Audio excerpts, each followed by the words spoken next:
I'm Tom Nockolds, co-founder of Loco Home, and I'm going to talk to you about, well, the importance of retrofit, but the role for an intermediary and our plans to ultimately become a one-stop shop. Got a lot to cover in 10 minutes, so I'll get on with it. First, a little bit about me. You'll hear from my voice that I'm Australian. I'm from Sydney, and my story is briefly that in 2013, I was working for an international law firm in Sydney who were heavily involved in fossil fuel extraction. And I became increasingly aware of this at a time when I was also becoming increasingly concerned about the need to act on climate change. It just became untenable. And I changed to a new career. I started working in the space of community energy. That included volunteering for a group that was putting solar panels on the roof of craft breweries. So that was a lot of fun. But most importantly, I was part of the team at Community Power Agency, Australia's only dedicated support organisation for community energy. And as part of that, I was involved in establishing the peak body in Australia, the Coalition for Community Energy. I moved to Scotland in 2019. My wife's from northeast Scotland, and I continued that work, working for Energy for All, supporting communities across Scotland in developing their energy projects. So that photo there is of Glasgow Community Energy celebrating the install of solar panels on the roof of one of their schools. My work in community energy has been underpinned by this principle of achieving a fast and fair transition. As we all know, those who are least responsible for climate change are the ones that are going to be worst impacted. The faster we act, the less those impacts are. So the faster, the fairer it will be. But it's also important that as we build our solutions for decarbonising, that they're fair and seen to be fair. Otherwise, communities will exercise their various powers of veto and push back, and that can slow things down. So it's important that it's fair, otherwise it won't be fast enough. In 2019, I moved to Glasgow, and I really wanted to make a contribution to building resilience in my new community, and also wanted to have a bigger impact. There's nothing wrong with renewable energy generation and community ownership. I just wanted to tackle a bigger challenge. So in Glasgow, for example, a third of our emissions, direct emissions, come from our homes. So around that time, I met co-founder Chris Karras, and he was already working in this direction. We decided to form Loco Home Retrofit. So a little bit about our homes. They're in a really poor state across Scotland and across the UK. They're very poorly maintained.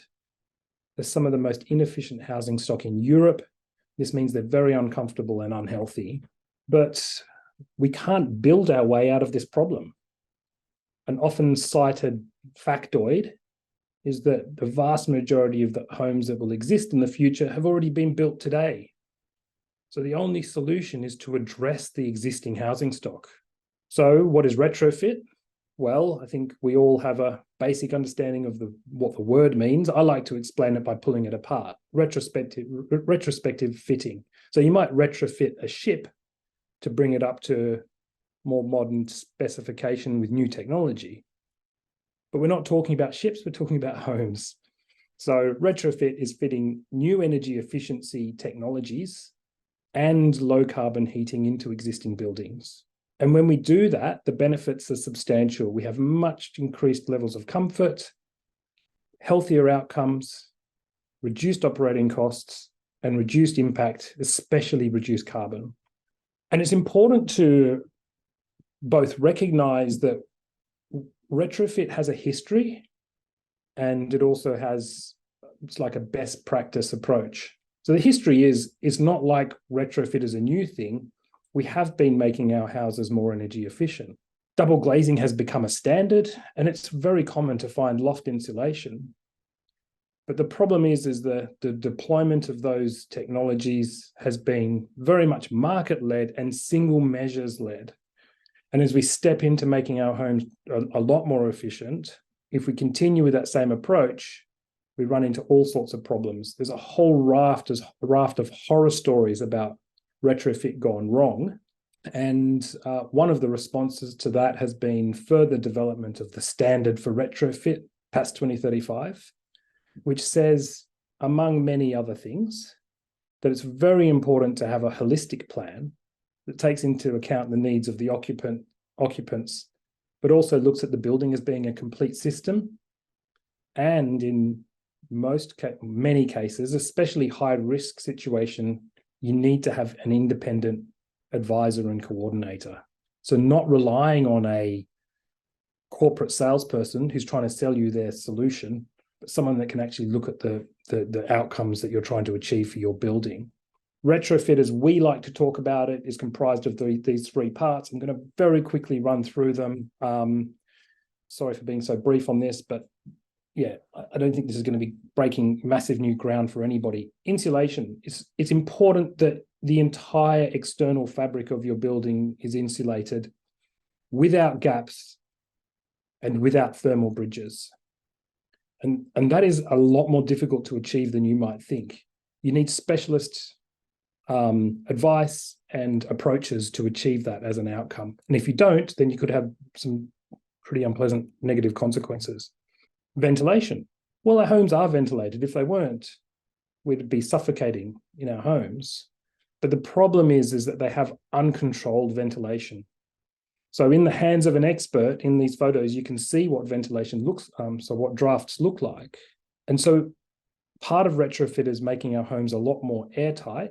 And then when we do that, we then need to think about a ventilation strategy, because we can't just live in airtight boxes. We need to have some form of controlled ventilation. And that might mean a mechanical ventilation, perhaps with heat recovery, and then low carbon heat. I've included a picture of a heat pump here because the truth is that for most Scottish homes, the most viable pathway to low carbon heating is a heat pump, despite all the myths and doubt that you hear being peddled out there. Heat pumps do work with a relatively small amount of intervention in almost all homes in Scotland today. So if retrofit's so great, then what's holding us back? Well, several things. First of all, it's costly, complicated, and disruptive. So it's difficult for households, and governments aren't doing enough to support households. And there's simultaneously both a lack of demand and a lack of supply.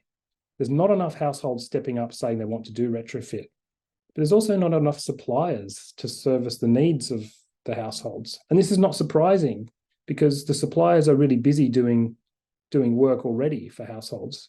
There's lots of people with the skills for installing heat pumps, but they're busy installing boilers.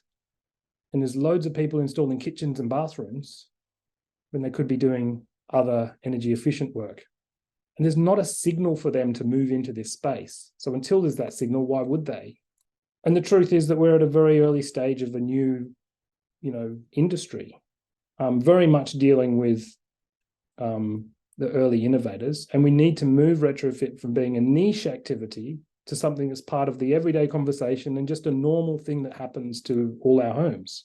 And as we do that, and in particular, as government interventions come into play, we need to make sure that we're not triggering veto at a community level or even veto at a household level.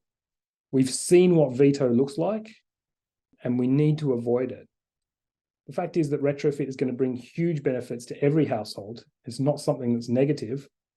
If we can manage it in an orderly way, it's going to be really good for everybody. And so to navigate this, we think the solution is community, place-based intermediaries, ideally structured as cooperatives so that they're locally owned and controlled and the benefit stays locally and it's meeting the needs of local people.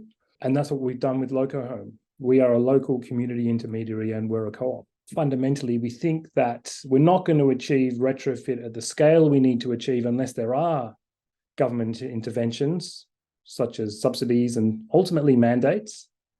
But the government won't mandate unless there's public support. Politicians far too often are just weather vanes, not signposts. And so what we need to do is to show that retrofit can be done and that it's popular. And we need local intermediaries to do that, to simultaneously develop both the market and the supply chain. We're heavily inspired by Carbon Co-op and their spin-off, People Powered Retrofit in Manchester. And we're not the only organisation who's taking inspiration from others that are pioneering in this space. 5-year vision is to become a one-stop shop, and what that means is a single place that households come to no matter what their needs are across the retrofit journey, and also serving the needs of the local supply chain. And so an example of that would be, we don't think we'll ever become a finance provider, but finance is going to be a necessary piece for many households. So we're currently working on a project with People Powered Retrofit to explore finance through credit unions to fill the gap between the desires of a household and their ability to fund it themselves.